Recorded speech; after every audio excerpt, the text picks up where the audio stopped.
SUV의 왕자에 걸맞는지 지금부터 장단점 모두 파헤쳐 볼게요.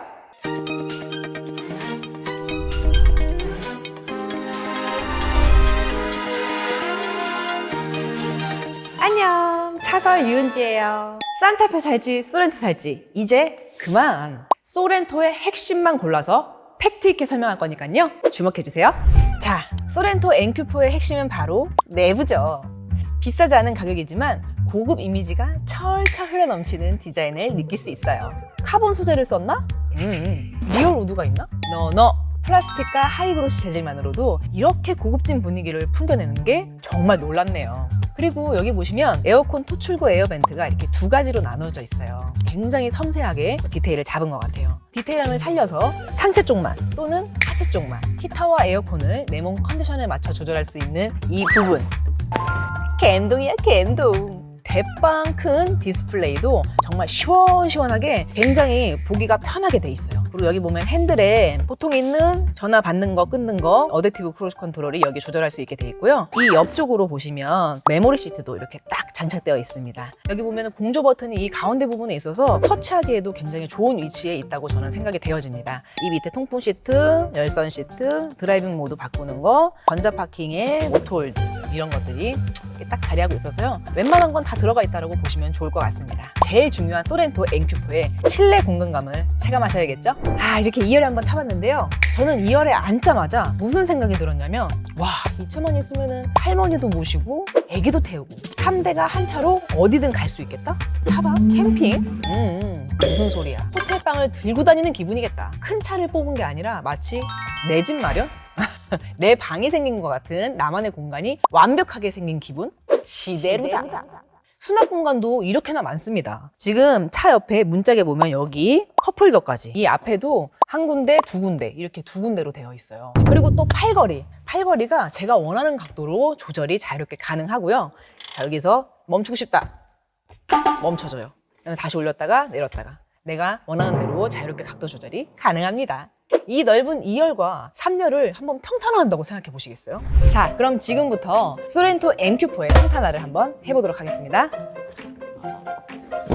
이쪽도 짜란! 이거를 당기면서 접어주시고, 이것도 당기면서 접어주시고. 여기 보시면 이 버튼들 두 개 보이시죠? 저는 수동으로 했지만 이렇게 자동으로도 내릴 수 있는 버튼들이 있답니다. 여기 보면 NQ4 전용 텐트도 있다고 해요. 와, 진짜 이거는 캠핑용, 차박용 차량에 맞는 것 같아요. 자, 이렇게 외관을 쭉 둘러보시면 이전의 소렌토 느낌은 전혀 찾아볼 수가 없어요. 전에는 실용적인 부분에 중점을 둔 디자인이었다면 현 NQ4 디자인은 세련되고 마동석 같은 포스의 차라고 할까요? 타고 다닐만 날 것 같아요. 자자, 요점만 쉽게 정리해드려 볼게요. 외관과 내관의 장점 들은 1순위를 꼽는다면 바로 호텔방 같은 공간감, 2순위로는 고급미 넘치는 내부 디자인인 것 같네요. 자, 그럼 이 소렌토에서 굉장히 편리한 기능이 하나 있는데요. 많이들 알고 계실 거예요. 바로 원격 시동인데요. 걸어보도록 하겠습니다. 일단 문이 잠겨져 있는 상태에서 제일 위에 홀드 버튼을 3초 이상 누릅니다. 하나, 둘, 셋. 자, 이렇게 시동이 걸리죠? 이제 타보겠습니다. 바로 이제 D드라이브로 변경을 하고 출발하시면 됩니다. 그런데 가끔씩 시동이 꺼지는 경우가 있어요. 두 가지의 경우인데요. 이제 시동을 걸고 나서 3분 안에 출발하지 않으면 바로 꺼진다고 하고요. 두 번째는 스마트 키를 몸에 지니고 있지 않으면 이것마저 바로 시동이 꺼진다고 합니다. 그래서 이 점 유의해 주시면 좋을 것 같아요. 그렇다면 단점도 있겠죠?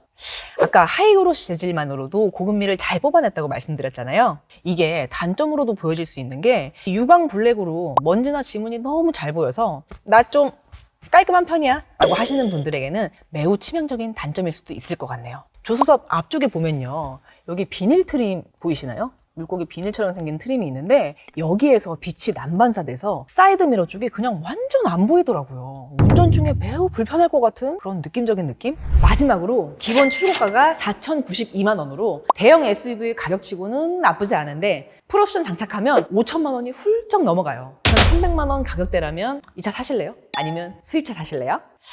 단점이 바뀌는 소리 여기까지 들립니다. 옵션 장난질이 심하다. 차걸이 느낀 최고의 단점이었습니다. 자, 일단 출발해 보도록 합시다.